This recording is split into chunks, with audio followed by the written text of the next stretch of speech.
थे, है ना? हाँ जी। एक बार फिर से स्वागत है मैम आपका। बिना कोई देरी करते हुए डायरेक्टली चलते हैं। गुरु गोविंद जी के बारे में जानते हैं आज हम लोग। हाँ जी, बिल्कुल। गुरु गोविंद सिंह जी के बारे में बताती हूँ। ऐसे उनके बारे में बोलना तो किसी भी अवतार के बारे में बोलना तो हमारे लिए मतलब ऐसा है कि हम सूरज को जैसे एक थोड़ा-सा रोशनी दिखाएँ, लेकिन फिर भी हमें अपने इतिहास के बारे में हमेशा जानते रहना चाहिए। उनसे कुछ सीखना चाहिए। अगर हम याद करते हैं तो हम सीख पाते हैं। गुरु गोविंद सिंह जी सिखों के 10वें गुरु हुए हैं। पहले गुरु नानक देव जी हुए। गुरु नानक देव जी के बाद जो उनका जोत थी वो ट्रांसफर होती गई। आगे उन्होंने 10 अवतार लिए, जैसे 10वें अवतार फिर गुरु गोविंद सिंह जी हुए। उनका जन्म पटना में हुआ 22 दिसंबर 1666 में। पटना बिहार में हुआ था उनका जन्म। उनके पिता 9वें गुरु थे जो गुरु तेग बहादुर जी थे, और उनकी माता माता गुजरी थी। और गुरु गोविंद सिंह जी ने जैसे गुरु ग्रंथ साहब जी की संपूर्णता की। गुरु ग्रंथ साहब जी लिखना तो गुरु अर्जन देव जी ने शुरू कर दिया था, जो सिखों के 5वें गुरु थे। गुरु ग्रंथ साहब में मतलब सब जितने भी भगत थे, जैसे कबीर जी हुए, नामदेव जी हुए, भाई पीपा जी हुए, जितने भी मतलब गुरु नानक देव जी के पहले कबीर जी थे, फरीद जी, नामदेव जी, सबकी वाणी एकत्रित की। गुरु अर्जन देव जी ने कहा कि इस दुनिया में मतलब जिन्होंने जिन्होंने भी लिखा है भारत में, जितने भी जो एनलाइटनमेंट हुए हैं, उन्होंने परमात्मा की उस्तत की है, उन्होंने कुछ लिखा है, तो उन सबको एकत्रित करके उन्होंने गुरु ग्रंथ साहब को लिखना शुरू किया। लेकिन उसकी संपूर्णता गुरु गोविंद सिंह जी ने की अपने जब गुरु नानक जी मतलब अपने 10वें अवतार में आए। तो वो उन्होंने हजूर साहब सचखंड नांदेड़ में की उसकी संपूर्णता गुरु ग्रंथ साहब की। और गुरु गोविंद सिंह जी के पिताजी गुरु तेग बहादुर, माता गुजरी जी थे। उनकी 3 पत्नियां थी, माता जीतो जी, माता साहिब देवा और एक माता सुंदरी जी। और उनके 4 बच्चे, 4 साहिबजादे जिनको बोलते हैं, अजीत सिंह, जुझार सिंह, फतेह सिंह, जोरावर सिंह। और गुरु गोविंद सिंह जी का जब जन्म हुआ था, उसके पहले कहते हैं ना कि जब किसी अवतार ने आना हो तो उनके माता-पिता की भी उतनी ही तपस्या होनी, जितनी तपस्या होती है, जैसे माँ-बाप होते हैं वैसा ही जन्म लेता है उनके घर में बच्चा। तो जो उनके पिता थे उन्होंने 26 साल एक सचखंड में पोरे में बैठ के तपस्या की थी परमात्मा से, क्योंकि उस टाइम पे बहुत ही हमारे भारत में अत्याचार बढ़ा हुआ था, जुल्म हो रहा था। तो क्योंकि जब गुरु नानक देव जी आए उससे पहले पहले क्षत्रिय धर्म होता था। जब छोटी-छोटी चीज के लिए लड़ाई होती थी, छोटी जमीन के लिए, ऐसा मतलब बहुत लड़ाइयाँ झगड़े। तब बुद्ध जी और महावीर जी आए जिन्होंने अहिंसा परमो धर्म का नारा दिया कि लड़ना नहीं है, हमें शांत रहना है। तब ऐसे हुआ कि जैसे हमारे भारत में सबने बुद्धिज्म को अपनाया और क्षत्रिय धर्म को छोड़ ही दिया और शांत हो गए। उसी शांति का फ़ायदा फिर जैसे बाबर हैं, वो अफ़गानिस्तान से बाबर आया, 500 सिपाही लेकर आए और उन्होंने आके हमारे भारत पे कब्ज़ा कर लिया, सिर्फ़ 500 सिपाहियों के साथ में। जबकि हमारा भारत इतना क्षत्रिय जैसे धर्म था, क्योंकि हमारे जितने भी पहले अवतार हुए हैं, उन सब के पास एक ना एक मतलब उनका एक होता था सिंबल। जैसे कृष्ण जी के पास उनका चक्रा था, राम जी के पास धनुष था, और गणेश जी के पास गदा, हनुमान जी के पास गदा थी। तो ऐसे क्योंकि जहाँ हमको धर्म के रास्ते पे चलना है, शांति के साथ चलना है, लेकिन कहीं न कहीं हमें अपनी रक्षा भी करनी चाहिए। लेकिन तब तक ऐसा हो चुका था कि नहीं, हम शांत हैं। तो उसी के चलते ही जब मुस्लिम राज बहुत अत्याचार हो रहा था, हमारे इसमें धर्म को कन्वर्ट करवाया जा रहा था कि नहीं, हिंदुइज़्म खत्म करके सिर्फ़ और सिर्फ़ एक एक ही धर्म होना चाहिए, जो है मुस्लिम धर्म। क्योंकि जैसे अफ़गानिस्तान अफ़गानिस्तान है और इराक है, ईरान है, ये सब बुद्धिज़्म थे। तो वहाँ पर उन्होंने हमला कर के उन सब कंट्रियों को मुस्लिम बना दिया। तो हमारे भारत को भी यही कर रहे थे।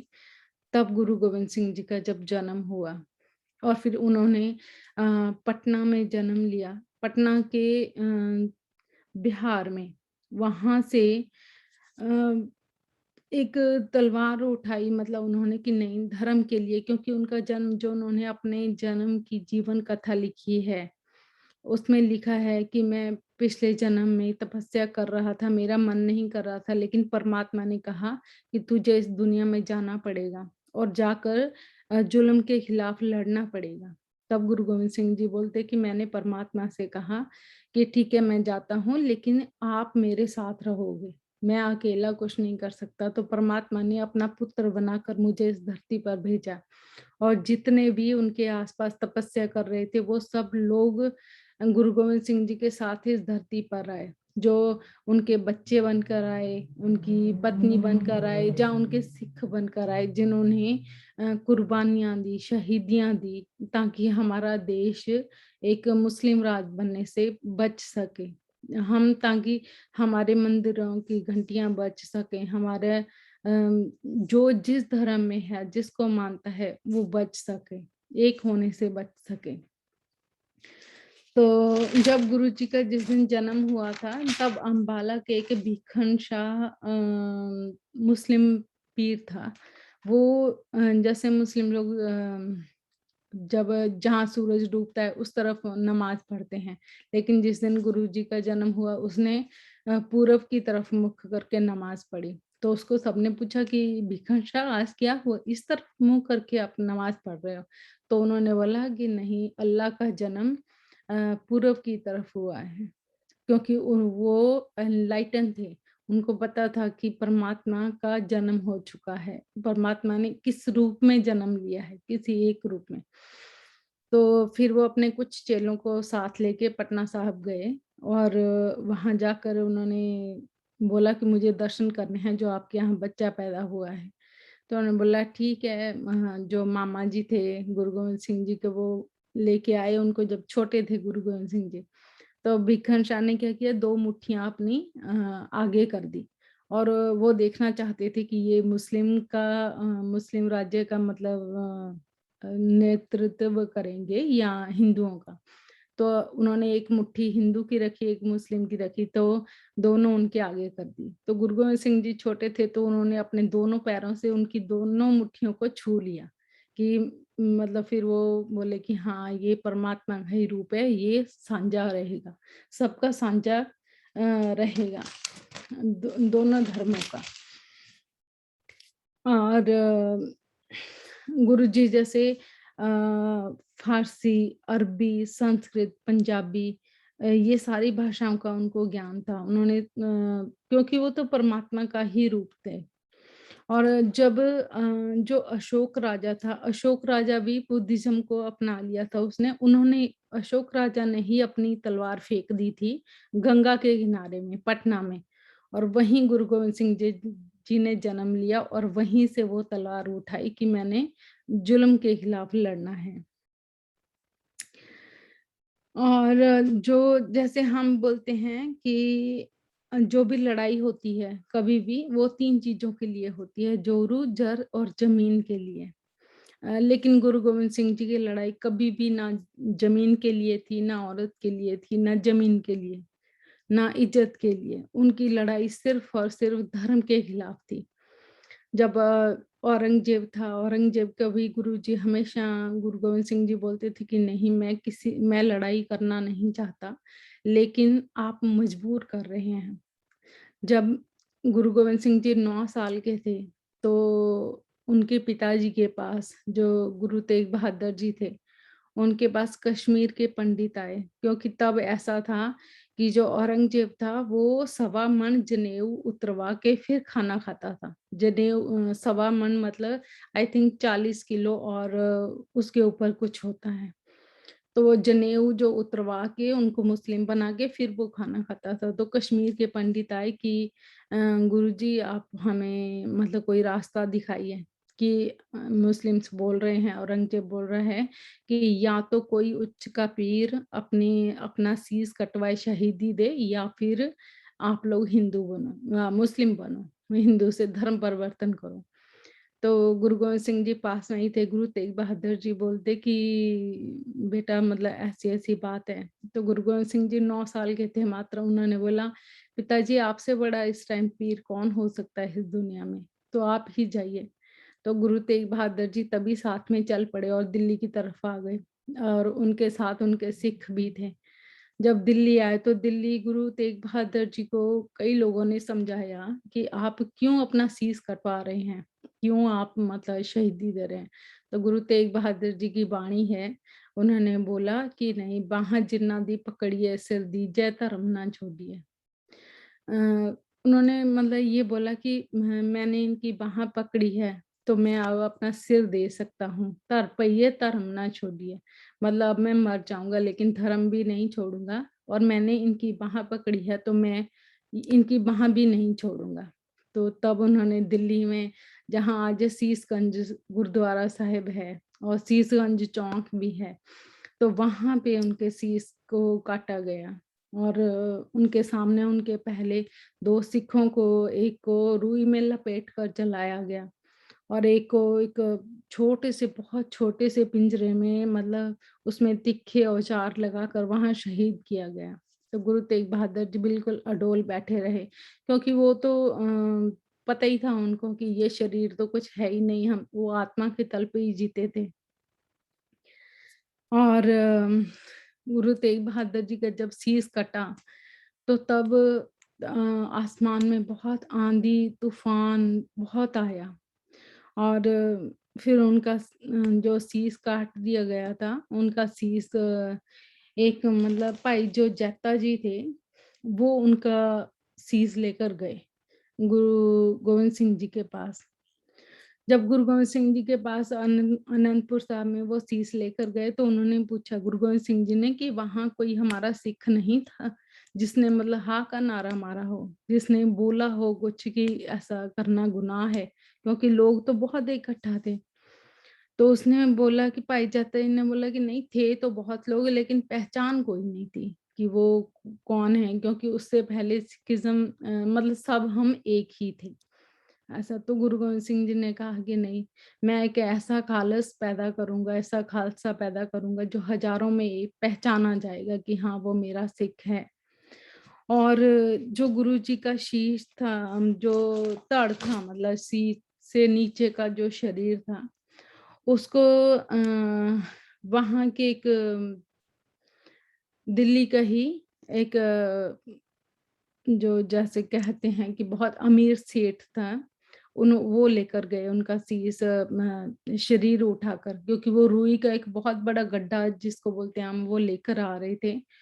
और जब इतना आंधी तूफान आया तो उन्होंने उन गुरुजी का ताड़ उठाया और उसको अपने गड्ढे में डालकर और ले गए। उनका बहुत बड़ी हवेली थी जहाँ पे आजकल रकाबगंज गुरुद्वारा साहिब है।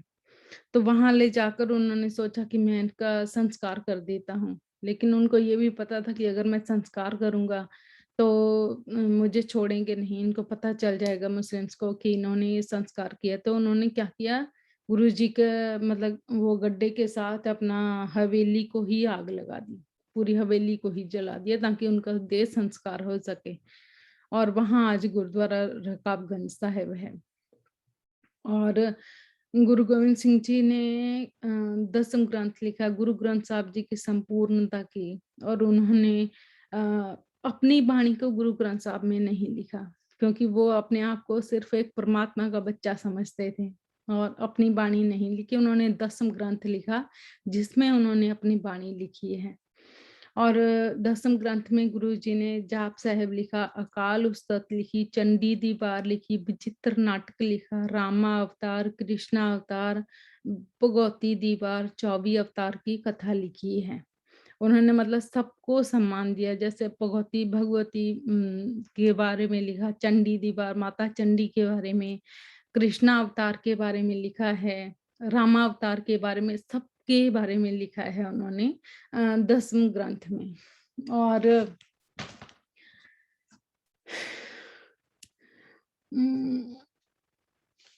जितने कितना बोले हम गुरु जी के बारे में, कुछ नहीं बोलते। जैसे औरंगजेब जब था, औरंगजेब के आते आते मतलब जो मुगल राज था, उनकी हिम्मत इतनी हो गई थी कि वो ये कहते थे कि ना तो कोई अपने नाम के साथ सिंह लगाएगा, और क्योंकि उससे पहले जो राजपूत हैं, आज भी राजपूत सिंह लगाते हैं, कि ना तो राजपूत कोई सिंह लगाएगा, ना कोई कलंगी लगाएगा सिर पे, ना कोई घुड़सवारी करेगा, ना कोई शिकार खेलेगा, और ना कोई मतलब स्टेज लगाएगा। ये सब हक मुस्लिम्स के मतलब अपने हक में ले लिए थे, और हमारे से सब लेने लग गए थे।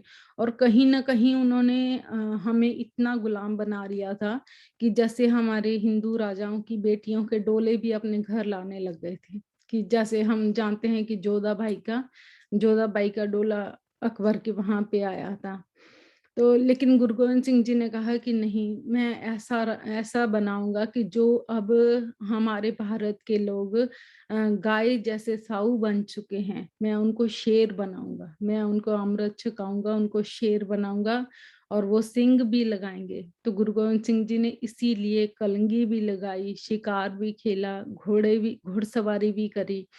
और फिर उन्होंने, जैसे हम चिड़ियों जैसे सॉफ्ट हो चुके थे, मासूम हो चुके थे, तो उन्होंने बोला कि नहीं, मैं चिड़ियों से बाज बनाऊंगा, चिड़ियों से मैं बाज बनाऊं, तबे गोविंद सिंह नाम कहाऊं। कि मैं चिड़ियों को बाज, जैसे एक चिड़िया होती है वो बाज से लड़ सकती है, मैं ऐसा बनाऊंगा।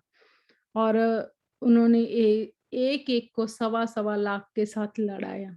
जब चमकौर की गढ़ी का युद्ध हुआ, तो वहां पे एक सिख 1.25 लाख के साथ लड़ा। ये इतिहास गवाह है कि उन्होंने अमृत छका के इतना पावर भर दी। जब उन्होंने गुरु गोविंद सिंह जी ने अमृत छकाया, तो 1699 की बैसाखी 13 अप्रैल का दिन था उस दिन, और इकट्ठ था, वहां पे सभा लगी थी। तो गुरु गोविंद सिंह जी बहुत जलाल में एक नंगी तलवार लेके पूरे पंडाल में आए और बोला कि मुझे एक शीश चाहिए। और सारे पंडाल में हाहाकार मच गई कि ये गुरु जी को आज क्या हो गया। लेकिन तभी एक सिख उठा, एक मतलब तब तो गुरु गोविंद सिंह जी का नाम भी गुरु गोविंद राय था, और तब एक पहला जो आदमी उठा उसका नाम था दया सिंह, पाई दया राम। तो जब वो उठा, बोले कि गुरुजी मैं अपना शीश देने के लिए तैयार हूँ।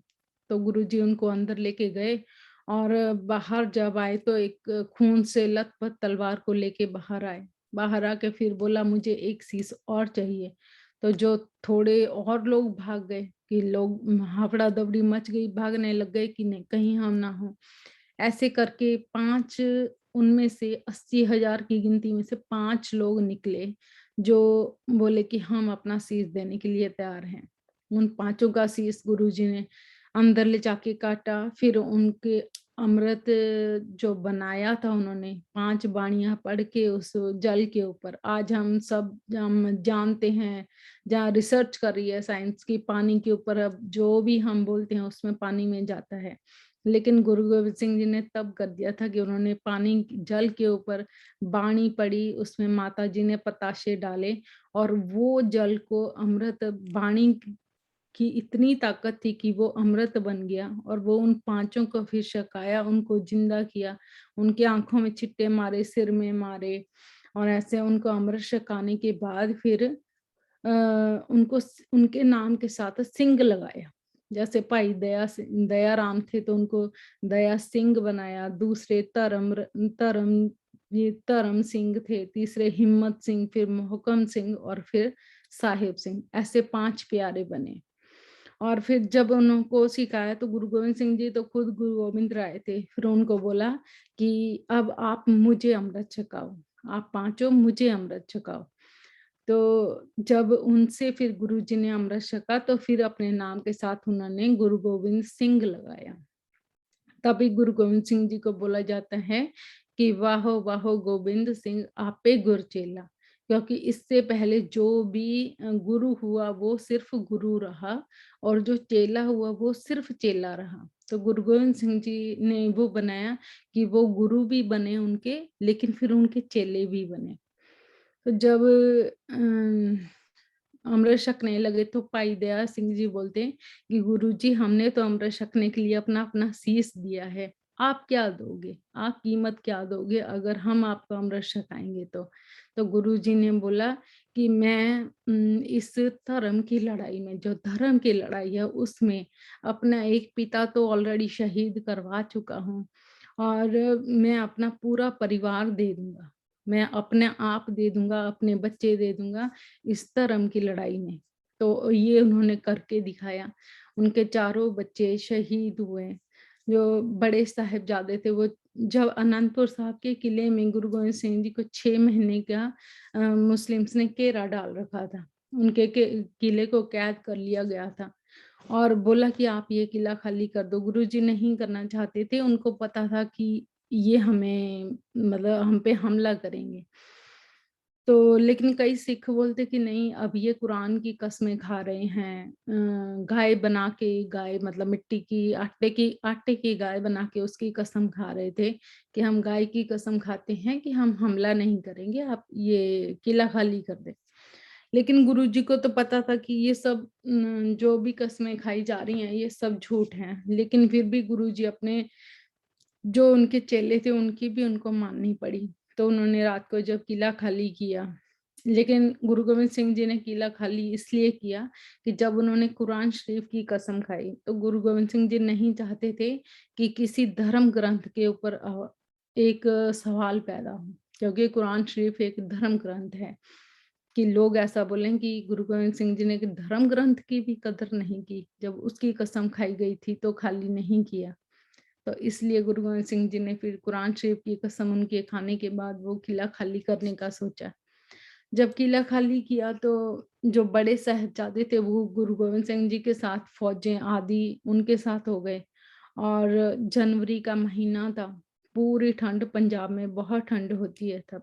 और जो माता गुजरी और उनके छोटे साहिबजादे जो 9 साल और 7 साल के थे वो माता जी के साथ अलग हो गए, बिछड़ गए, मतलब अलग अलग हो गए। जो साहिबजादे, बड़े साहिबजादे जो 13 साल के थे, वो गुरु गोविंद सिंह जी के साथ चले गए और उधर वहां चमकौर की जंग में, लड़ाई में वो शहीद हुए। वहां पे गुरु जी के पास सिर्फ 40 सिख थे और मुस्लिम फौजें बहुत थी, उन्होंने हमला कर दिया। तो तब ये बात सच हुई कि एक एक के साथ एक सिख जाता था और 40,000 के साथ वो लड़ता था। उसमें बड़े साहिबजादे दोनों शहीद हुए गुरु गोविंद सिंह जी के। और इधर जो माता जी थे वो रास्ते में जा रहे थे जंगलों में अपने छोटे पोतों को साथ में ले लेके। और तभी वहां पे एक जो गंगू ब्राह्मण था वो उनका पहले रसोइया रह चुका था।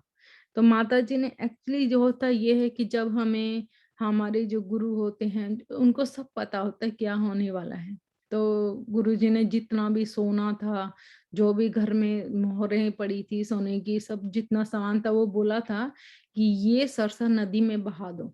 लेकिन हम जैसे औरतें होती है ना, उनको थोड़ा सा लालच हो जाता है कि नहीं थोड़ा सा रख लेते हैं अपने पास में। तो ऐसे ही माता गुजरी जी ने कुछ सोने की मोहरें अपने पास रख ली, लेकिन वही सोने की मोहरें उनकी मौत का कारण बन गई। और वो सोने की मोहरें और छोटे साहिबजादों के साथ वो गंगू के घर चले गए। और रात को क्या हुआ, जब गंगू उनकी तलाशी कहीं ले रहा था, देख रहा था, तो मोहरें उठा रहा था, तो माता जी ने बोला कि गंगू लेनी है तो मेरे से बोल देते, मैं ही दे देती, आप ये क्या कर रहे हो। तो कहीं ना कहीं उनको ऐसे लज्जा आई अपने ऊपर कि नहीं मैं ये क्या कर रहा हूँ। उसी के चक्कर में उन्होंने क्या किया, सरहंद के जो वजीद खां था उसको खबर दे दी कि माता साहिबजादा गुरु गोविंद सिंह जी की माता और छोटे बच्चे उनके मेरे कब्जे में हैं। क्योंकि तब वो इनाम देते थे कि जो मतलब सिखों को पकड़ के लाएगा, हिंदुओं को जनेऊ लाएगा, तो मुस्लिम्स जो वजीर थे उनके जो भी थे वो इनाम देते थे उनको। तो छोटे साहिबजादे और माताजी को कब दे दिया सरहंद में, फतेहगढ़ साहब में। और उसने ठंडा, एक तो मौसम ठंडा था जनवरी का, और उसको ठंडे बुर्ज में रखा। वो जो ठंडा बुर्ज है ना, आज भी हम जाते हैं जैसे फतेहगढ़ साहब में, तो वहां पे आज भी मतलब पूरी गर्मी में भी अगर हम जाके उस बुर्ज में खड़े हो जाए ना, तो ऐसी कूलिंग आती है जैसे एसी लगा हो। मतलब वो बना ही इस टाइप का हुआ है, क्योंकि मुस्लिम जो राजा थे ना, उन्होंने अपने लिए ऐसे बनवाया था कि गर्मी के टाइम पे वहां रहते थे, वो बैठते थे जाकर। तो वहां पे रखा। और छोटे साहिबजादे, फिर उनको वजीद खां की सभा में लाया गया और उनको बोला कि आप है ना धर्म कबूल कर लो, मुस्लिम राज कबूल कर लो। बोलते नहीं, हम नहीं करेंगे। मरना तो एक दिन है ही है सबने, तो हम सिख हैं और हम अपने पिता के नाम को लाज नहीं लगने देंगे। दादी ने भी बोला कि बच्चों, आप कचहरी में जा रहे हो, कहीं डोल मत जाना, अपने पिता के, अपने दादे की शहीदी को कलंक मत लगा देना। तो उन्होंने बोला नहीं लगाएंगे। जब बहुत मनाया नहीं हुआ, तो जो राजा मलेरकोटले का नवाब था, उसने हाँ का नारा मारा। उसने बोला कि नहीं, इनके पिता के साथ हमारी लड़ाई है ना, गुरु गोविंद सिंह जी के साथ, तो हम उससे मुकाबला करें। हम ये छोटे बच्चों का खून डोलना तो वैसे भी कुरान शरीफ में लिखा ही हुआ है कि एक औरत के ऊपर और छोटे बच्चों के ऊपर जुल्म नहीं करना। उनका खून अगर धरती पे डुलेगा तो उसका कोई भी मतलब कहीं छुटकारा नहीं है उस पाप का। तो इसीलिए फिर जो उनका वजीर जो फतवा लगाते हैं काजी, उसने फतवा लगाया कि हम इनका खून डोलने ही नहीं देंगे। हम क्या करते हैं, इनको जिंदा ही दीवारों में चुनवा देते हैं। तो वो छोटे 7 साल के और 9 साल के बच्चों को दीवारों में चुनवा दिया गया। वो दीवारें आज भी हैं वहां पे, हम जाके दर्शन कर सकते हैं वहां ना। तो जब उनके बोलते हैं कि जब घुटनों घुटनों तक उनके दीवार आई, तो घुटना दीवार के साथ ऐसे टकरा रहा था। तो जो छोटा भाई, बड़ा भाई था, वो रोने लगा थोड़ा सा कि मतलब उसकी आंख में आंसू है। तो छोटा वाला, छोटा साहिबजादे जो बोलते थे, उन्होंने बोला कि भाई तुम क्यों रो रहे हो, कि मतलब डर गए हो क्या?" बोलते नहीं, मैं इसलिए रो रहा हूँ कि मैं 9 साल का हूँ, मैं तेरे से बड़ा हूँ, लेकिन तू 7 साल का है, लेकिन शहीदी तू मेरे से पहले पाएगा। जब उनके घुटनों तक बोलते दीवार आई, तो घुटने से दीवार थोड़ी बाहर को जा रही थी, तो उन्होंने ईंट को नहीं चीला, उन्होंने उनके घुटनों पे ही बोलते ऐसे वार किया कि घुटना ही काट के, ताकि दीवार सीधी हो सके उसको ही अंदर डाला जाए। कैसे किया, पर ऐसे। और वो दीवार आज भी है। और जब छोटे साहिबजादे शहीद हो गए, तो फिर माता जो ठंडे बुर्ज में बैठी थी, उनकी दादी, उसने भी शरीर छोड़ दिया अपना। और जो गुरु गोविंद सिंह जी थे, तो उन्होंने औरंगजेब को एक पत्र लिखा था, जिसका नाम उन्होंने लिखा जफरनामा। जफरनामा आज भी है, अगर हम विकिपीडिया पे जाएं हर जगह है।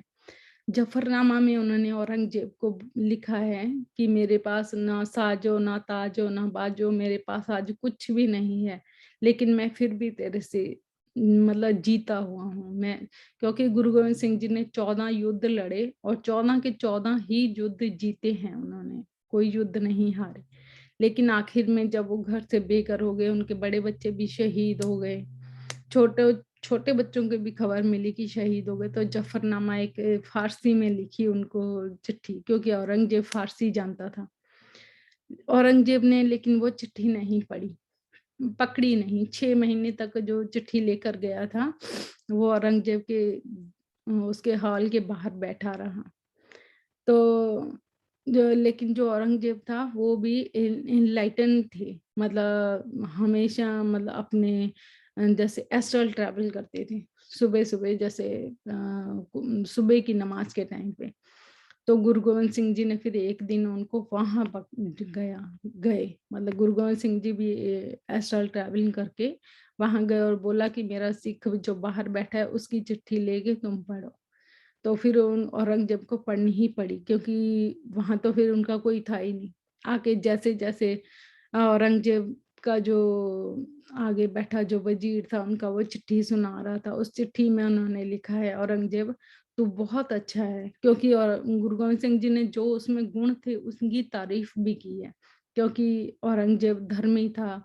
मतलब 5 टाइम की नमाज भी पढ़ता था, और वो खाना अपना पैसा कमा के खाता था। मतलब वो टोपियां बनाते थे, और वो टोपी जो बना के बेचते थे, बेच के जो पैसा मिलता था उसका खाना खाता था, राज से खाना नहीं खाता था।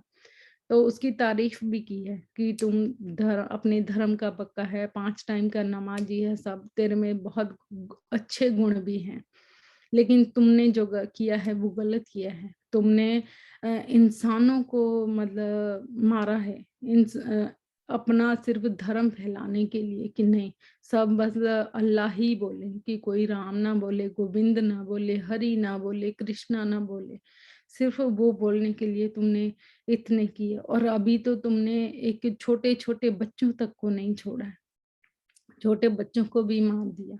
और उसमें बोला कि मेरे मन में बहुत शांति है, क्योंकि मेरे पास परमात्मा की याद है। भले ही मेरे पास ना साज है, ना बाज है, ना ताज है, मैं घर से बेघर हूँ, लेकिन मैं मेरे दिल में परमात्मा की याद है, मैं जीत गया हूँ।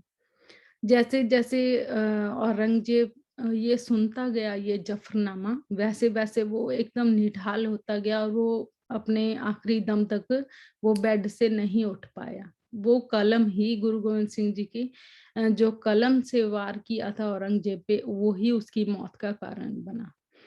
और जो औरंगजेब का फिर बेटा था, उसने गुरु गोविंद सिंह जी के साथ, जब औरंगजेब मर गया, औरंगजेब का बेटा जब गद्दी पे बैठा, तो उसने गुरु गोविंद सिंह जी के साथ सुलह करी, क्योंकि उसको पता था कि मेरे पिता ने बहुत गलत किया है।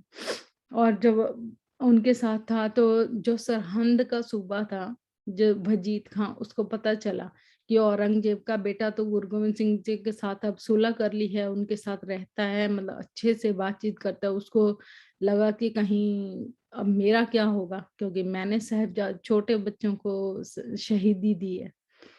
तो उसने क्या किया, दो जैसे अपने पीछे लगा दिया, गुरु गोविंद सिंह जी के पीछे दो अपने फौज के आदमी जो उनके थे। उन्होंने गुरु गोविंद सिंह जी एक बार तंबू में कहीं गए हुए थे, तंबू में सो रहे थे, और उनके ऊपर एक जहर से, मतलब एक खंजर को जहर लगा के उससे वार किया। मतलब वही ड्रेस पहन ली सिखों वाली, जो पहरे पे खड़े थे वही पहन के जाके तंबू में वार किया उनके यहाँ पे जब लगा। और वो ही उनके फिर आखिरी टाइम तक चला। तो उसका इलाज फिर गुरु गोविंद सिंह जी ने नहीं कराया। आखिरी टाइम पे गुरु गोविंद सिंह जी हजूर साहब नांदेड़ में चले गए थे। और वहां जाके जब उन्होंने, उनको पता था कि अब मैं, मेरा टाइम आ गया है, 42 ईयर मतलब 42 साल के थे गुरु गोविंद सिंह जी जब अपना शरीर छोड़ा उन्होंने। और जाने से पहले उनको ये भी पता था कि फिर आगे चल के आने वाले टाइम में फिर गुरुओं के लिए लड़ाई होगी। तो उन्होंने जो अपनी जोत थी, जैसे गुरु नानक देव जी से जोत चलते चलते गुरु गोविंद सिंह जी तक आई थी, और जब वो जोत को ट्रांसफर करते थे तो वो 5 पैसे और एक नारियल लेके उसको लेके मत्था टेकते थे, तब वो जोत को ट्रांसफर कर देते थे कि जो परमात्मा की जोत है। तो ऐसे ही गुरु गोविंद सिंह जी ने फिर वही नारियल और 5 पैसे लेके गुरु ग्रंथ साहब को समर्पित किया, और वही जोत गुरु ग्रंथ साहब के में डाल दी। और सब सिखन को हुक्म दिया, सब सिखों को, कि सब सिखन को हुक्म है गुरु मान्यो ग्रंथ, कि आज के बाद जो गुरु होगा वो तुम्हारा गुरु ग्रंथ साहब होगा। उसी से, और जो भी तुम्हें कोई भी तुम्हारे अंदर में पूछना है, और आज भी हम कोई भी अरदास करके अगर हुक्मनामा लेते हैं तो हमें अपनी बात का जवाब मिलता है, वो ही हमें आंसर मिल जाता है जो भी हम बात पूछना चाहें। और गुरु ग्रंथ साहब में किसी इंसान का नाम नहीं है, किसी सिख का नाम नहीं है, किसी गुरु का नहीं है उसमें, और निरोल परमात्मा की ही उस्तत है उसमें। लिखा है, कोई बोले राम राम, कोई खुदाए, कोई सेवे गुसैया, कोई अल्लाह ही, परमात्मा के ही सब नाम है। जो गुरु गोविंद सिंह जी ने 10 ग्रंथ लिखा है, उसमें उन्होंने अनंत अनंत परमात्मा के नाम लिखने के बाद उन्होंने यही लिखा कि नेति नेति नेति तू ही तू ही तू ही, कि परमात्मा हर जगह तू है। और गुरु गोविंद सिंह जी के जो तीर होते थे, जिससे वो लड़ाई अपना तीर कमान में लगाते थे, तीर अंदाज बहुत अच्छा था उनका। उस हर तीर के आगे 1 तोला सोना लगा होता था। वो 2 तीर आज भी हरमंदिर साहिब अकाल तख्त पर पड़े हुए हैं। वो सोना इसलिए लगाते थे कि जो बेचारे लड़ाई में लड़ रहे हैं आर्मी में, उनका तो कोई कसूर नहीं है, लेकिन वो कई बार गरीब है, उनका अंतिम संस्कार कैसे होगा? तो वो तीर इसलिए होता, सोना इसलिए होता था कि कम से कम वो सोने को बेचकर उनके अंतिम संस्कार का पैसा मिल सके, ताकि वो अच्छे से अंतिम संस्कार कर सके उनका। तो बाकी तो पता ही नहीं कितना कुछ है, मतलब बताने के लिए, तो हम जितना भी बोलते जाएं वो कम है। मतलब बहुत कुछ है, ये तो कुछ गिनी चुनी सी बातें हैं जो मैं बोलने की मैंने कोशिश की है, लेकिन उनके बारे में बोलना तो अनंत है। लेकिन गुरु गोविंद सिंह जी जैसा, मतलब उनको कितना कुछ बोलते हैं, दानी बोलते हैं, शूरवीर बोलते हैं, अ, पता ही नहीं कितने नाम दिए हैं उनको, मैंने लिखे थे। दशमेश पिता, सरबंस दानी, संत सिपाही, कलगीधर, बादशाह, दरवेश, गुरु गोविंद सिंह, उनको इतने नाम दिए क्योंकि वो बादशाह भी थे और फकीर भी थे, और वो उनके पास शक्ति भी थी लेकिन निम्रता भी बहुत थी। और दान करने में आए तो अपना पिता दान कर दिया, अपने पुत्र दान कर दिए, मतलब जैसे क्या बोलेंगे, सब में निपुण। और एक हुए हैं अपने, एक इस्लाम में हुए हैं, उन्होंने लिखा है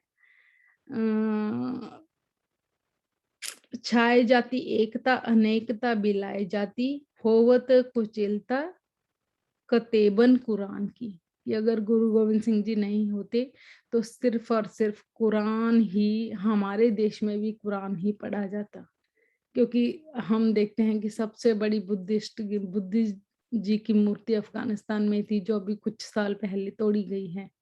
उन्होंने उन सब मुल्कों को मुस्लिम बना दिया, शायद हमारा भी बन जाता, पर गुरु गोविंद सिंह जी ने कहा नहीं सब।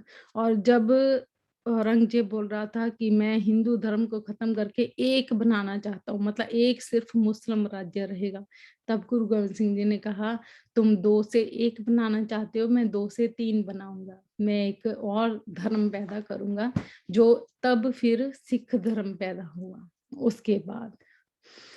और क्या बोले, बहुत बहुत कुछ है बोलने को, लेकिन समझ में नहीं आता और कितना बोलूं मैं। दीदी एक बार अरदास सुना दो। हाँ जी, एक बार अरदास, हाँ जी कर दो, कर मन में आया बताओ। हाँ जी, जैसे हम पहले जब अरदास में खड़े होते हैं तो जी हम तू उठाकर तुम पे अरदास, जियो पिंड सब तेरी रास, तुम मात पिता हम बारिक तेरे, तुमरी कृपा में सुख कनेरे, कोई ना जाने तुम्हारा अंत ऊंचे से ऊंचा ऊंचा भगवंत, सगल समगरी तुम्हारी गत तुमरी जानी, कोई होए सो आज्ञाकारी, तुमरी गत में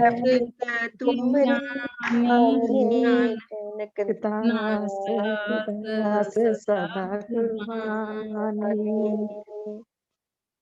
सब सिर पे कपड़ा ले लो भाई, अरदास बोलते। सतनाम जी, वाहिगुरु जी। आप कर लीजिए। नहीं हम वैसे बहुत अच्छा लगता है, बहुत अच्छा लगता है। दीदी वो भी सुना दो, भगवती को ध्याइए, वो वाली 2 लाइनें शाम को बोलते हैं ना गुरुद्वारे में।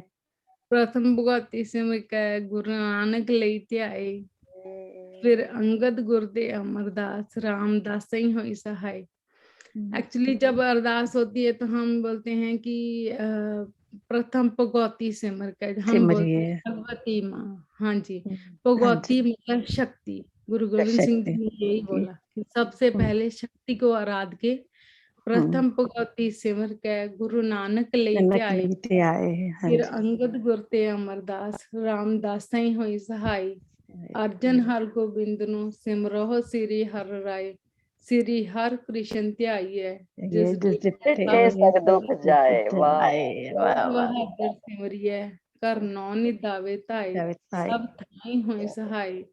10वें पातशाह श्री गुरु गोबिंद सिंह कलगीधर सच्चे पातशाह, अच्छा। सब थाई हुई सहाय। सत जय श्री अकाल पुरख जी का ध्यान करके बोलो जी श्री श्री शिवाय। वाहे गुरु वाहे। वाहिगुरु वाहिगुरु वाहिगुरु। 4 साहिबजादे 5 प्यारे 40 मुक्ते, समूह संतां समूह भगतां, समूह हठियां तपियां जतियां सतियां, समूह सिद्धकवाना शहीदां ਸਿੰਘਾਂ जी दी कमाई का ध्यान धर के बोलो जी श्री जय श्री शिवाय। वाहे गुरु वाहे। वाहिगुरु। इन्हां ਸਿੰਘਾਂ ਸਿੰਘਣੀਆਂ ने धर्म हेत सीस दिते, बंद बंद कटवाए खोपरियां लोहाइयां, ਸੀ ਨਹੀਂ ਆਖਿਆ ਧਰਮ ਲਈ ਆਪਣੇ ਸੀਸ ਕਟਾਏ। ਤਿੰਨਾਂ ਸ਼ਹੀਦਾਂ ਸਿੰਘਾਂ ਦੀ ਕਮਾਈ ਦਾ ਧਿਆਨ ਧਰ ਕੇ ਬੋਲੋ ਜੀ बोलो जी श्री श्री वाहे गुरु वाहे वाहिगुरु गुरु वाहे। वाहिगुरु वाहिगुरु। हे वाहे अकाल, हे अकाल पुरख अंतरजामी श्री गुरु नानक देव निरंकार स्वरूप सच्चे पातशाह जी, आप जी के हजूर बेनती है दासां दे सिर ते हाथ रखना, काम क्रोध लोभ मोह अहंकार से बचाना। नाम दान सिੱਖੀ दान सिदक दान भरोसा दान शांति देना, अपने चरनां दा ओट आसरा देना, चरनां नाल जोड़ी रखना। हे परमात्मा ਉਹਨਾਂ ਸਿੰਘਾਂ ਸਿੰਘਣੀਆਂ ਦਾ ਉਹਨਾਂ ਦੀ ਸੰਗਤ ਬਖਸ਼ਣਾ ਜਿਨ੍ਹਾਂ ਨੇ ਮਿਲਿਆ ਆਪ ਜੀ ਦਾ ਨਾਮ ਚੇਤਾ ਆਵੇ। श्री गुरु नानक नाम चढ़ती चढ़ती कला तेरे बहाने पाने सरबत का सरबत भला। दा भला। जय हो। जय हो जय जय। हो। सतनाम बोले वाहिगुरु जी। सोनिहाल। सोनिहाल सत श्री सत अकाल। अकाल। थैंक यू दीदी, थैंक यू। बहुत बहुत बहुत अच्छा बहुत लगा। बहुत थैंक यू, टचिंग, दिल बहुत खुश वेरी अच्छा हो गया, लगा, दिल टचिंग। खुश हो गया। बहुत नई जानकारी बहुत मिली। अच्छा। बहुत बढ़िया बहुत बढ़िया। अभी 10 दिन पहले मैं हरिमंदिर साहब होके आई तो ज्यादा याद आ गई।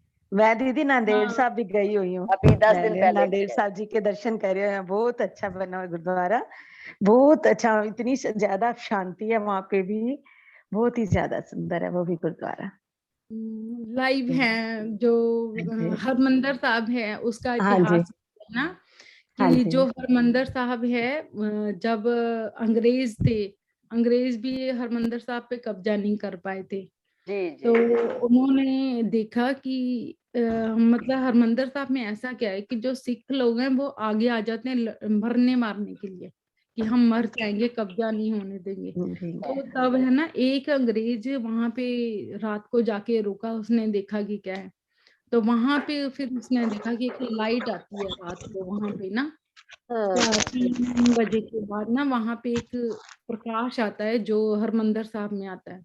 तो वो इसलिए जब हम हरमंदिर साहब में जाते हैं उसके अंदर इतनी इतनी शांति है। और शांति। हाँ उसके जी। हाँ हाँ जी। जी उसके 4 दरवाजे रखे गए हैं। 4 दरवाजे ये कि वो चारों धर्मों के लिए हैं धर्मों कि के लिए। हिंदू मुस्लिम सिख ईसाई सबने, जैसे कहीं ना कहीं हम कहते हैं कि जैसे परमात्मा के साथ जुड़ना, कि चारों तरफ से आके एक ही जगह आ जाना है गुरु ग्रंथ, क्योंकि गुरु ग्रंथ साहब में सबकी बाणी है। मतलब मुस्लिम्स की भी, फरीद जी मुस्लिम थे उनकी भी है ना, फिर कबीर जी है और हिंदू, मतलब सबकी बाणी है गुरु ग्रंथ साहब में। तो मतलब चारों धर्म एक ही जगह आ जाते हैं। और हरमंदिर साहब के जो गेट हैं उनको बाहर से कुंडी नहीं है, मतलब वो बाहर से हम उनको बंद नहीं कर सकते। तो वो इस चीज की निशानी है कि जो हमारा 10वां द्वार है वो बाहर से नहीं खुलता, अंदर से खुलता है, अंदर से खुलता है। तो उसका ये एक प्रतीक बताया गया है कि जो हरमंदिर साहब है, जैसे हरमंदिर साहब के सेंटर में गुरु ग्रंथ साहब जी, ऐसे ही हमारे सेंटर में परमात्मा का वास है, जो हम बोलते हैं कि एक हमारी That's right. आत्मा है जो अंदर है, वो अंदर से बाहर को खुलती है, उस तरह से। और अभी जैसे ये सचिन सर और गए थे, प्रशांत सर गए थे पंजाब में, उनको ध्यान में साहिबजादों के दर्शन हुए। प्रशांत सर ने बताया था एडमिन मीटिंग में, वाह वाह। बोलते कि हाँ, बोलते जब मैं ध्यान में बैठा, चंडीगढ़ में गए थे वो लोग पिरामिड की स्थापना करने, बोलते मैं ध्यान में बैठा तो एक सफेद कुर्ते पजामे में और पीली पगड़ी बांध के एक सरदार मेरे आगे से निकला और रोज की खुशबू आई मुझे। वाह वाह। तो बोली, मैंने बोला ये कौन है? तो बोले फिर दूसरे दिन हमको वो जिनके वहां गए थे वो हमें फतेहगढ़ साहब ले गए, जहाँ साहिबजादों को शहीदी दी गई है। तो बोले जब हम वहां जाके मत्था टेक के बैठे और वही सरदार लड़का मेरे सामने से फिर निकला ध्यान में और रोज की खुशबू आई। तो बोले मैंने पूछा तो नहीं किसी से, प्रशांत सर बोलते, और बोलते जब फिर हम नीचे, अभी वो नीचे चला गया मतलब पोरे में जहाँ दीवार में चुनाया गया था उनको, तो बोलते जब हम दीवार देखने के गए तो हम मत्था टेकने लगे जब हम वहां, तो वही रोज की खुशबू आई। तो बोले फिर मैंने सचिन को बोला कि सचिन जी मतलब ये खुशबू आपको भी आ रही है? तो बोलते हाँ मुझे भी आ रही है। फिर उन्होंने जिनके साथ गए थे उनको पूछा कि उनको ऐसे ऐसे दिखाई दे रहा है, कल से एक लड़का उसने पीली पगड़ी बांधी। तो फिर उन्होंने बताया कि जो छोटे साहिबजादे हैं वो आज भी यहाँ है, या जो आके ध्यान करते हैं उनको याद करते हैं, उनको दर्शन देते हैं। तो ये प्रशांत सर अभी दर्शन करके आए हैं, जो पिछले Yeah. महीने गए हैं चंडीगढ़ में, जाके दर्शन करके आए हैं। मतलब अच्छा। उनको ध्यान में कितनी बहुत अच्छी वो आत्मा जो हम बोलते हैं सोल। हाँ। और अभी एक किस्सा और है, अभी कुछ साल पहले की बात है, 3-4-5 साल पहले की बात है। कोई एक ड्राइवर था, वो ड्राइवरी करता था ट्रक में किसी के यहाँ पे। तो उसने क्या किया कि कहीं से थोड़े पैसे इकट्ठा किए, 2 लाख जैसे इकट्ठा कर लिए और 9 लाख का ट्रक ले लिया। वो ट्रक लेके फतेहगढ़ साहब में ट्रक की अरदास करवाने चले गए कि आप अरदास कर दो कि ये हमारे लिए, जैसे हम जाते ही हैं मंदिर में गुरुद्वारे में है ना, कि हमने नई गाड़ी ली है इसकी अरदास कर दो। वो जो ग्रंथी सिंह थे उनको ऐसे लगा कि ये ट्रक सेवा करने आए, चढ़ाने आए हैं, क्योंकि बहुत लोग ट्रक चढ़ा जाते हैं वहां गुरुद्वारों में सेवा के लिए। तो उन्होंने ऐसे अरदास कर दी कि इनके ट्रक की अरदास है कि ये ट्रक दान कर रहे हैं। तो वो तो हैरान हो गए कि नहीं, हमने तो अपने लिए करवानी थी। और फिर बोले कि जब अरदास हो गई तो उनको बोला ग्रंथी साहब को कि नहीं नहीं, हमने अपने लिए ट्रक लिया था, मैं अभी तक ड्राइवरी करता था। तो फिर ग्रंथी साहब बोले कि अब तो पर वो बोले कोई बात नहीं, मैं फिर से कड़ा प्रसाद की देग बनाता हूँ। जो हम ऐसे कड़ा प्रसाद कड़ा बनाते हैं, ये जो कड़ा बनाते हैं ना, जो हलवा जिसको बोलते हाँ हैं जी हाँ हलवा जी हाँ जी। प्रसाद में, ये भी गुरु नानक देव जी ने शुरू किया था। जब गुरु नानक देव जी के सिद्धों के साथ गोष्ठ हुई थी ना, तब बनाया था। इसमें 5 तत्व डाले, मतलब अग्नि, जो अग्नि जलाई और घी डाला, उसमें आटा डाला, शक्कर डाली, है ना, पानी डाला, ऐसे। तो फिर इसलिए तब से ये प्रथा चली आई है। और तो बोले कोई बात नहीं, अपन दोबारा से कड़ा प्रसाद बना के अरदास करते हैं, माफी मांगते हैं और आपके लिए। तो फिर उन्होंने मन बनाया कि नहीं, हो सकता है मेरे कर्मों में ड्राइवरी लिखी हो तो मैं ड्राइवरी कर लूंगा, तो कोई बात नहीं, मैं चलो दान कर देते हैं। अपने रिश्तेदारों वगैरह को बुला लिया। अब होता ही है कि 9 लाख का ट्रक दान कर रहे हैं, तो चलो हम सारे पूरा परिवार एक साथ, है ना, अरदास करवा दें। तो अपने गांव में फोन कर दिया सबको। जब तक वो आए तो बोलते 2 बच्चे आए, छोटे छोटे, जितने बड़े ये साहिबजादे, और बोले एक बैग इनको पकड़ा के चले गए। ये बैठे थे वहां पे इंतजार कर रहे कि हमारे रिश्तेदार आ जाएं फिर हम अरदास कराएं। तो वो बैग पकड़ा के बोलते हमारी ना दादी पता नहीं कहाँ चली गई है, हम आते हैं तो आप ये बैग पकड़ के रखो, कि हमारा रख लो। तो इन्होंने रख लिया कि ठीक है हमारे पास रख जाओ। अब 1 घंटा बीता, 2 घंटे बीते, उनके रिश्तेदार भी आ गए, लेकिन वो बच्चे आए ही ना। और शाम होने लगी कि वही वो आ जाए तो बैग, फिर बोला कि सोचा कि देखे तो सही बैग में क्या है, और उसमें बोलते 9 लाख रुपए 9 थे, लाख रुपए का बोला। बिल्कुल। और ये टडरियां वाले बाबा जी ने सुनाई, वो आज भी है। और वो हाँ। फिर इन्होंने क्या किया कि वो 9 लाख फिर ग्रंथी साहब को बताया, जिसने अरदास करनी थी, कि ऐसे ऐसे करके ये 2 बच्चे दे गए और ये 9 लाख रुपए हैं, तो आप ले लो। बोलते नहीं नहीं, आपका ट्रक की कीमत, क्योंकि उन्होंने 2 लाख कैश देके बाकी 7 लाख का लोन कराया था, 9 लाख का ट्रक था, लेकिन वो उनको 9 लाख कैश देकर वापस आए नहीं। और वो बंदा अब 40 ट्रक हैं उसके पास खुद के, और हर साल एक ट्रक वहां पे चढ़ाता है अब। जय हो जय हो। जय हो जय हो। तो मतलब दान जैसे, क्या बोले। वंडरफुल। दीदी आपने जैसे बताया ना कि अंबाला में जब वो गुरुजी का जन्म हुआ तो वो जल चढ़ाने लगे, तो मैं अंबाला में ही हूँ, मैंने वहां के दर्शन किए हुए हैं पीर बाबा के ना, जो हाँ, जहाँ वो माथा टेक रहे थे। हाँ जी, पीर है गए, हाँ मैं जी, दर्शन किए, मैं अंबाला दी यहाँ। Okay okay. हाँ हाँ जी, जी, मैं नांदेड़ साहब भी गई हो यहाँ, उथे दर्शन करके आई हो यहाँ। नांदेड़ साहब भी हम हाँ अब भी जाते हैं ना, वहां पे जो घोड़ा है गुरु गोविंद सिंह जी का, हाँ जी हाँ जब वो जी। नगर कीर्तन होता है, बोलते वो चलते नहीं बनता उससे, इतना उसको हम्म, पसीना आता है, मतलब बोलते गुरु गोविंद सिंह जी अब भी वहां पे उस पे तो है। स्थापित होते हैं आके, जब उनकी होती है। हाँ ऐसे जी है जो परमात्मा है, जैसे अभी वो डॉक्टर हरजिंदर कौर है जो ब्यास के, अमृतसर के पास ब्यास के, हाँ जी, उनको ब्यास है। अभी आई थिंक वो भी थर्ड आई मास्टर हैं, उनको अभी अभी ध्यान में ये हुआ ना, इनर जर्नी जब चल रहा था, तब उनको ध्यान में ये पूरा एलाइटन हुआ कि जो गुरु गोविंद सिंह जी ये कृष्ण जी थे, मतलब कृष्ण जी ही कृष्ण गुरु जी गोविंद सिंह जी के गोविंद। रूप में आए हैं, हाँ क्योंकि जी। कृष्ण जी का एक नाम गोविंद था, और हम्म, कृष्ण जी कलंगी लगाते थे, गुरु गोविंद चल सिंह गिर जी भी जाते थे। कलंगी लगाते थे। कह तो रहे थे ना ऐसे हरमंदर साहब बनना है, तो एक असला उठाया हुआ था, तो उनकी दाढ़ी मूछ नहीं थी, खाली उन्होंने पटका ही बांधा हुआ था, तो वो कृष्ण रूप ही थे छोटे होते हुए। हाँ देखी थी हाँ फोटो वो भी। हाँ जी।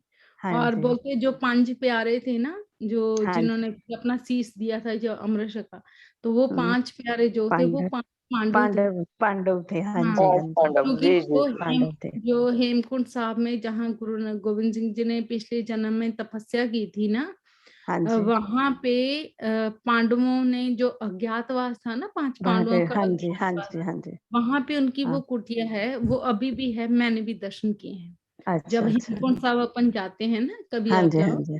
तो वहां वो हम्म। पांडवों के अज्ञातवास का जो मंदिर है वो बना हुआ है, उन्होंने हाँ, अज्ञातवास वहां काटा था अपना।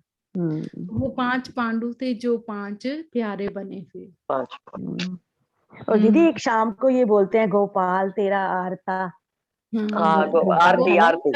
आरता हाँ आरता बोलते हैं, आरता नहीं, बोलते हैं। वैसे उनकी जैसे अपने आरती है तो हाँ वो हाँ, बोलते हैं। वो आरता बोलते हैं शाम को, आरता, हाँ। गोपाल तेरा आरता मंदिर जब वो गुरुद्वारे में ना। आरती इसलिए हाँ बनाई जी थी कि जैसे सब आरती करते हैं हम लोग, कहीं हाँ ना कहीं जी जैसे हम बोलते हैं ना, पत्री सर हैं ये, गुरु हाँ नानक जी। देव जी के साथ इनका बहुत जैसे मेल खाता है।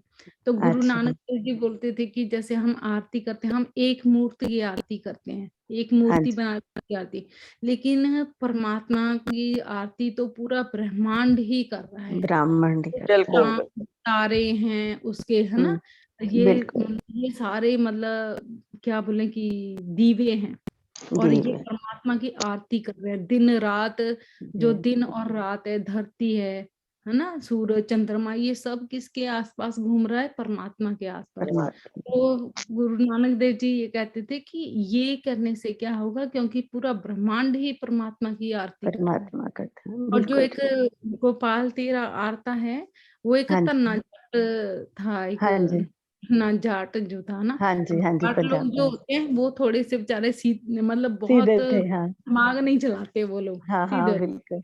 हाँ तो जी हाँ जो जी तन्ना जाट था वो एक मंदिर के पुजारी को देखता था कि वो पुजारी रोज आता है, रोज हाँ आरती जी हाँ करता है जी। शिव जी की, हाँ मतलब, हाँ, है ना। तो शालीग्राम जी वो की। साधु वो राम, हाँ जी। शालीग्राम जी थे। हाँ जी। शालीग्राम थे, आज ही उनकी शादी का दिन है दीदी। अच्छा। आज तुलसी से शादी हुई है उनकी। आज मैंने भी विराजमान हाँ, करके आज कराया। हमारी भी, हमने भी तुलसी को बहुत अच्छा सजाया, आज उन्हीं की शादी हुई है। हाँ, बहुत उनके घर धन्ना जाट के घर ना साग और मक्की की रोटी खा के आए थे ठाकुर जी जाके। हल भी हाँ। चलाया था, उसका हल भी तो चलाया हाँ था। जी, तो तन्ना जाट वो हाँ पुजारी को बोलता कि ये आप हाँ करते हो, ये क्या करता है जिसकी तुम हाँ पूजा करते हो शालिग्राम की? वो बोले हाँ, ये सारे काम करता है। बोले अच्छा। तो बोले अच्छा हम्म, मेरे को भी दे दो फिर। अब वो बोलते अच्छा दे दूंगा। तन्ना जाट रोज बोले कि मेरे को भी दे दो एक शालिग्राम, मेरे तो बहुत काम है, मेरे खेतों में मतलब हल चलाना है, भैंस को देखना है, ये मैं तो कितने काम कराऊंगा सर भगवान जी। तो हाँ जी, उन्होंने क्या किया कि उनको लगा कि अब ये जाट है ना मेरे पीछे पड़ गया, ये पीछा था छोड़ नहीं रहा, तो उन्होंने क्या किया एक पत्थर उठा के दे दिया। पत्थर दे हाँ दिया। हाँ, वो घर पत्थर लाके कर बोले कि अब वो पंडित जी तो ऐसे भोग लगाएं और खा लें फिर खुद। अब खाने तन्ने के, जट को तो हाँ ऐसे नहीं पता था कि ऐसे करना है। हाँ वो तो बैठ गए कि भाई चलो भाई भोग लगाओ, अब परमात्मा हाँ, प्रकट ना हो। अब वो बैठे कि मैंने तो खाना नहीं है जब तक खाना आप नहीं नहीं खाओ। है, तो बिल्कुल। बोलते फिर तन्ने जाट ने बोला कि ना ऐसे गुस्से हम्म, से जैसे अपनेपन से कि खाते हो कि हाँ नहीं खाते, कि मैं अपनी सोटी उठाऊं, मतलब अपना जो भी है मानने ना के कि लिए। भैंस को कि हाँ, इनको बिल्कुल खाओ। तो बिल्कुल उसके वो भोले भाव में देख के फिर परमात्मा प्रकट हो गए थे। प्रकट हुए। हाँ जी हाँ जी, फिर प्रकट उन्होंने हो खाना खाया उनका। फिर बोला कि मैंने सुना है शालिग्राम को कि आप है ना, गए। पंडित जी ने बोला आप सारे काम करते हो, मेरे काम करो। तो बोले क्या? बोले खेतों में हल चलाना है, हल भैंसों चला को के चरा खिलाना है, ये चलाया था। फिर जब हाँ हाँ, जी, फिर जब हल ये चला। मशहूर हुआ तो फिर पंडित जी बोले कि पंडित जी को भी पता लगा कि ऐसा हुआ है। फिर पंडित हाँ जी गए उसके पास, बोले कि तन्ने मैंने ऐसे सुना है। तो बोले हाँ। बोले कहाँ है तेरा मतलब गोविंद कहाँ है? तो बोले वो रहा हरि, वो देख भैंसे चरा रहा हो। पंडित जी को तो नजर ना आए। तो नजर ही नहीं फिर आते वो थे। हाँ जी हाँ जी, फिर उसके पैर पकड़े। फिर तन्ने ने बोला कि परमात्मा हाँ, को कि आप इसको भी दर्शन दे दो, वो आंखें दे दो, इसको भी नजर आ जाओ। तो कहते ने ना फिर फुलिया नु रब छेती मिलदा है। रब मिल हाँ, रहा। फुलिया नु आप ये छेती देखो मिलदा इनकी है। अरदास में कितनी वो है। बच्चे दूर हाँ होते थे ना तो मम्मा अरदास कर दो बच्चे अभी भी। हाँ, तो मैं हमेशा करती थी बहुत अच्छा। ताती वाओ न लागे पार ब्रह्म हाँ तन